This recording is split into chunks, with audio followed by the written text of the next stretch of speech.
Hello दोस्तों, welcome to my YouTube channel कहानी with Lata. Alagyojha. एक संयुक्त परिवार का बंटवारा भाग 3। तुझे जो तकलीफ हो वह मैं दूर कर सकता हूँ। माल असबाब की मालकिन तू है ही। अनाज पानी तेरे हाथ में है। अब रह क्या गया है। अगर कुछ काम धंधा करना नहीं चाहती मत कर। भगवान ने मुझे समाई दी होती तो मैं तुझे तिनका भी न उठाने देता। तेरे यह सुकुमार हाथ पांव मेहनत मजदूरी करने के लिए बनाए ही नहीं गए हैं। मगर क्या करूं, अपना कुछ बस ही नहीं है। फिर भी तेरा जी कोई काम करने को ना चाहे मत कर, मगर मुझसे अलग होने को मत कह, तेरे पैरों पड़ता हूँ। मूलिया ने सिर से आंचल खिसकाया और जरा समीप आकर बोली, मैं काम करने से नहीं डरती, न बैठे बैठे खाना चाहती हूँ, मगर मुझसे किसी की धौंस नहीं सही जाती। तुम्हारी ही काकी घर का काम काज करती है तो अपने लिए करती है, अपने बाल बच्चों के लिए करती है, मुझ पर कुछ एहसान नहीं करती। फिर भी मुझ पर धौंस क्यों जमाती है। उन्हें अपने बच्चे प्यारे होंगे, मुझे तो तुम्हारा ही सहारा है।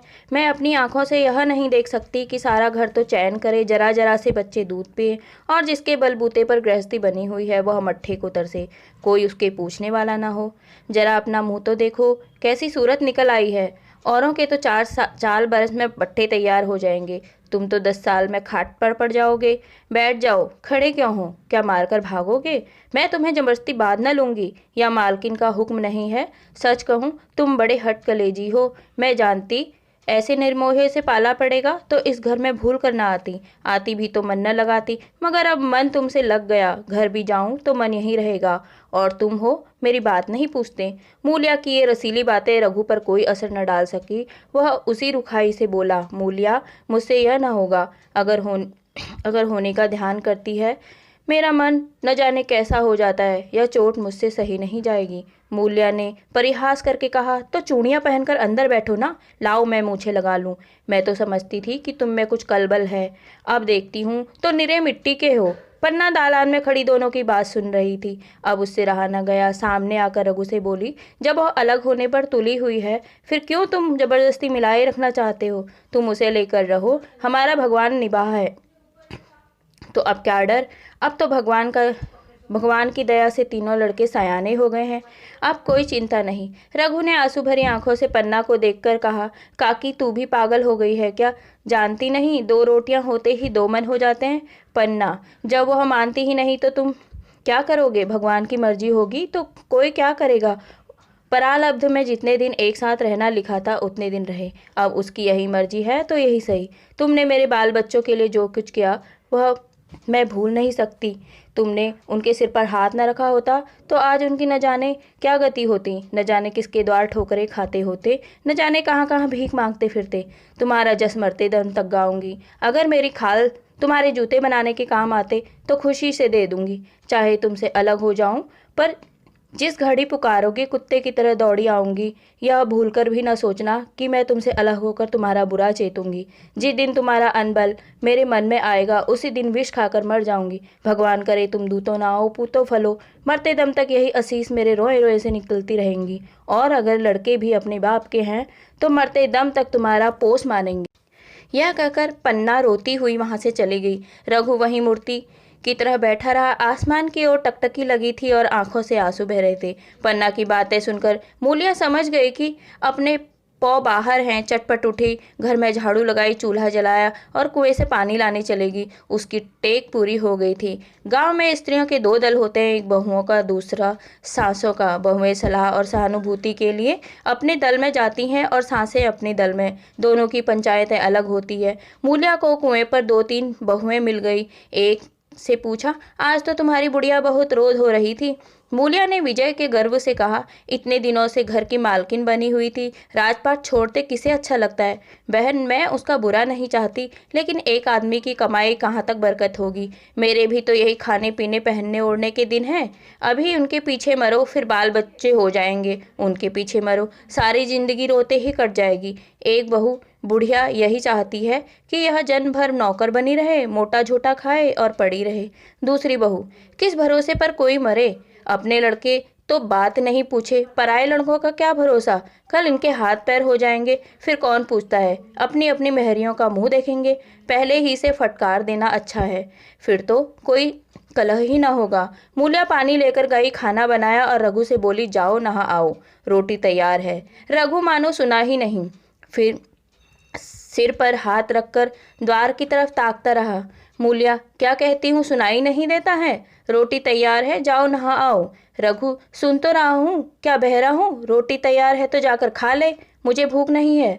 मूल्या ने फिर नहीं कहा, जाकर चूल्हा बुझा दिया, रोटी उठाकर छींके पर रख दी और मुंह ढांककर लेट गई। जरा देर में पन्ना आकर बोली, खाना तैयार है, नहा धोकर खा लो, बहू भी भूखी होगी। रघु ने झुंझलाकर कहा, काकी तू घर में रहने देगी कि मुंह पर कालिक लगाकर कहीं निकल जाऊं? खाना तो खाना ही है, आज न खाऊंगा कल खाऊंगा, लेकिन अभी मुझसे न खाया जाएगा। केदार क्या अभी मदरसे से नहीं आया? पन्ना, अभी तो नहीं आया, आता ही होगा। पन्ना समझ गई कि जब तक वह खाना बनाकर लड़कों को न खिलाएगी और खुद न खाएगी, रघु न खाएगा। इतना ही नहीं, उसे रघु से लड़ाई करनी पड़ेगी, उसे जली कटी सुनानी पड़ेगी, उसे यह भी दिखाना पड़ेगा कि मैं उससे अलग होना चाहती हूँ, नहीं तो वह इसी चिंता में घुल घुल कर प्राण दे देगा। यह सोचकर उसने अलग चूल्हा जलाया, खाना बनाने लगी। इतने में केदार और खुन्नू मदरसे से आ गए। पन्ना ने कहा, आओ बेटा खा लो, रोटी तैयार है। केदार ने पूछा, भैया को भी बुला लो ना? पन्ना, तुम आकर खा लो, उसकी रोटी बहू ने अलग बनाई है। खुन्नू, जाकर भैया से पूछना आऊं? पन्ना, जब उनका जी चाहेगा खाएंगे, तू बैठकर खा, तुझे इन बातों से क्या मतलब? जिसका जी चाहेगा खाएगा, जिसका जी न चाहेगा न खाएगा। जब वह और उसकी बीवी अलग रहने को तुले हैं तो कौन मनाए? केदार, तो क्यों अम्मा जी, क्या हम अलग घर में रहेंगे? पन्ना, उनका जी चाहे वह एक घर में रहें, जी चाहे आंगन में दीवार डाल लें। खुन्नू ने दरवाजे पर आकर झांका, सामने फूस की झोपड़ी थी, वहीं खाट पर पड़ा रघु नारियल पी रहा था। खुन्नू, भैया तो अभी नारियल लिए बैठे हैं। पन्ना, जब जी चाहेगा खाएंगे। केदार, भैया ने भाभी को डांटा नहीं? मूलिया अपनी कोठरी में पड़ी सुन रही थी, बाहर आकर बोली, भैया ने तो नहीं डांटा, अब तुम आकर डांटो। केदार के चेहरे का रंग उड़ गया, फिर जबान न खोली। तीनों लड़कों ने खाना खाया और बाहर निकले। लू चलने लगी थी। आम के बाग में गांव के लड़के लड़कियां हवा से गिरे हुए आम चुन रहे थे। केदार ने कहा, आज हम भी आम चुनने चलें, खूब आम गिर रहे हैं। खुन्नू, दादा जो बैठे हैं। लक्ष्मण, मैं न जाऊंगा, दादा गुड़केंगे। केदार, वह तो अब अलग हो गए। लक्ष्मण, तो अब हमको कोई मारेगा तब भी दादा न बोलेंगे?